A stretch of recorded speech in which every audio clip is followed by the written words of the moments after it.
Good morning, children. In your previous class, you have studied about the contact forces and non-contact forces. The forces which can be applied when an object is in contact with another object, it is called as the contact force. The muscular force, frictional force, these are the contact forces. Next, non-contact force, the force which can be exerted when an object is not in contact with another object. It is called as a non-contact force. Magnetic force, electrostatic force, gravitational force, these are the non-contact forces. And today we will study about the pressure and also we will do some activities. See, you have learnt in class 7 that the strong winds during a storm or a cyclone can blow away even the roof tops. See children, the strong winds and during a storm or a cyclone can blow away even the rooftops. You also learned that the winds and the cyclones are caused by the differences in the air pressure. The winds and cyclones are caused by the differences in the air pressure. Now, let us find out that is there any relation between the pressure and the force. First, we will do one activity here. Now, you try to push a nail into a wooden plank by its head. First, you try to push the nail into a wooden plank by its head. And next, you try to push the nail by the pointed end. See children, first you try to push a nail into a wooden plank by its head. Next you try to push the nail by the pointed end. You can push the nail into a wooden plank when the pointed end is on the wooden plank. Understood children? You can push the nail into the wooden plank when the pointed end is on the wooden plank. See, now try cutting the vegetables with a blunt knife and then with a sharp knife. See children, you can try these in home. You try to cut the vegetables first with a blunt knife which is not sharp and then with a sharp knife. Which is easier here? You can easily cut the vegetables with a sharp knife. And now, do you get the feeling that the area over which the force is applied, for example, the pointed end of the nail plays a role in making these tasks easier. See, the area over which the force is applied, it plays a role in making the tasks easier. The force, now we can define the pressure as the force acting on a unit area of a surface. The force acting on a unit area of a surface is called pressure. That is, pressure equals to force by area on which it acts. Understood children? The force acting on a unit area of a surface is called the pressure. Pressure equals to force by area on which it acts. See children, at this stage we will consider only those forces which act perpendicular to the surface on which the pressure is to be computed. And you have seen that the porters place a round piece of a cloth on their heads when they have to carry the heavy loads. Why they will keep the piece of a cloth on their heads? Because by doing this, they increase the area of contact of the load with their head. So, the pressure on the head is reduced and they find it easier to carry the load. Here, note that here the area is in the denominator in the above expression. Here the area is in the denominator. So, the smaller the area, the larger the pressure on a surface for the same force. The smaller the area, the larger the pressure on a surface for the same force. The area of the pointed end of the nail is much smaller than that of its head. See children, the area of the pointed end of the nail is much smaller than its head.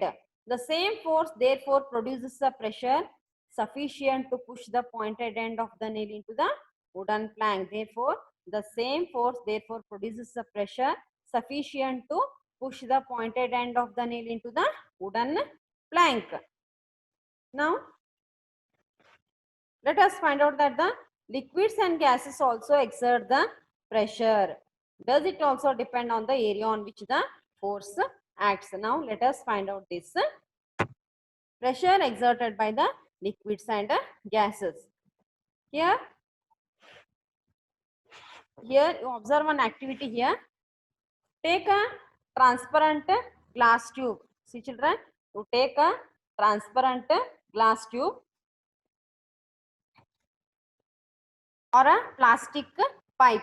The length of the pipe should be, the length should be 15 centimeter and its diameter should be 5 to 7.5 centimeter. Now, also take a piece of a thin sheet of a good quality rubber. See children, this is the thin sheet of a good quality rubber, say a rubber balloon. Now, stretch the rubber sheet tightly over one end of the pipe. Now, stretch over the rubber sheet over one end of the pipe. Now hold the pipe at the middle. Hold the pipe at the middle. Keep it in a vertical position. See children. Keep it in the vertical position. Now ask one of your friends to pour some water in the pipe. You ask someone to pour the water in the pipe. Now does the rubber sheet bulge out? See children. When you pour the water into the pipe, the rubber sheet will be bulged, means the rubber sheet will be increased in its size. Now note also the height of the water column in the pipe. See children, note the height of the water column. See children, height is this much here. You note the height of the water column in the pipe. Now pour some more water children. See, observe the second pipe here. You pour some more water and the height of the water column in the pipe. You observe the bulge in the rubber sheet and the height of the water column in the pipe. Now you repeat this process a few more times. See children. Now can you see any relation between the amount of the bulge in the rubber sheet and the height of the water column in the pipe? See children. Now the water is increased in the pipe here. The rubber sheet has been bulged here. It is bulged more here, means the rubber sheet has been increased in its size here. See the first pipe and the second pipe. Here water is less and the increase in the rubber sheet is less here. Here water is more and the increase in the rubber sheet is more here. Now we can find the relation here. As we increase the water in the pipe, the size of the rubber sheet will also increase. If water is less, the size of the rubber sheet will be decreased. This is the pressure exerted by the water at the bottom of the container, depends on the height of its column.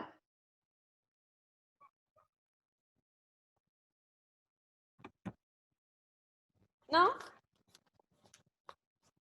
we will discuss another one activity. You take a plastic bottle.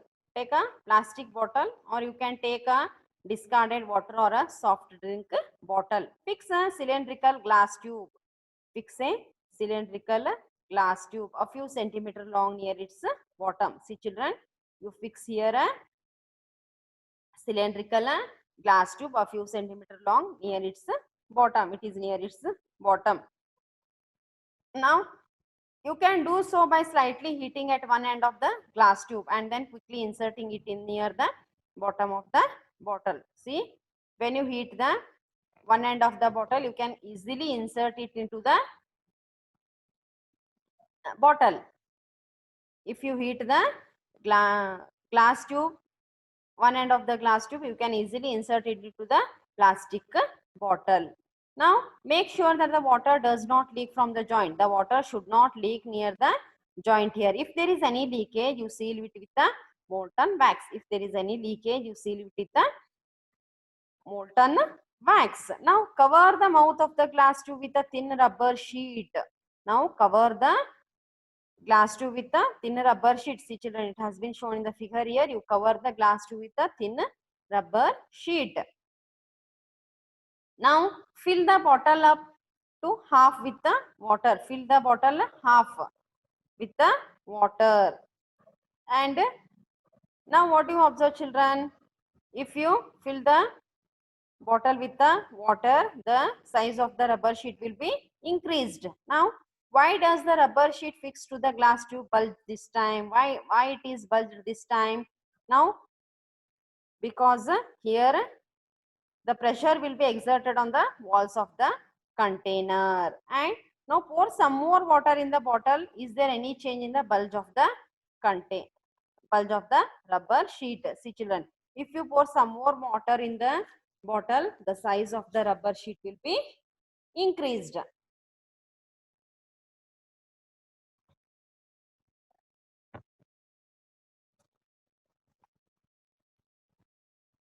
Here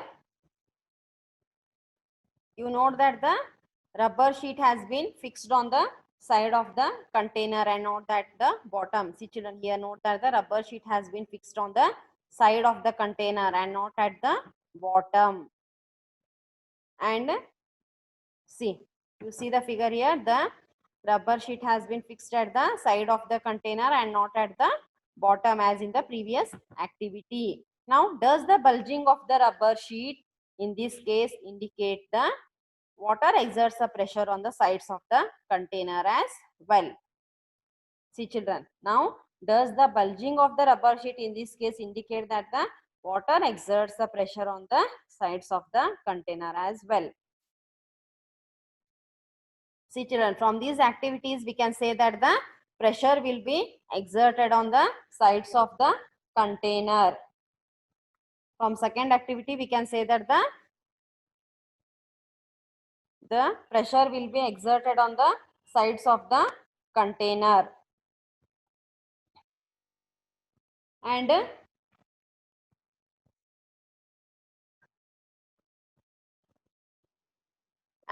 we will discuss about this in our further classes. Understood, children? Now today we discussed about the pressure. Pressure means the force acting on a unit area of a surface is called pressure. The pressure equals to force by area on which it acts. And also we discussed the pressure exerted by the liquids and the gases. Now in next class we will discuss another one activity, and also we will discuss about the atmospheric pressure. Thank you.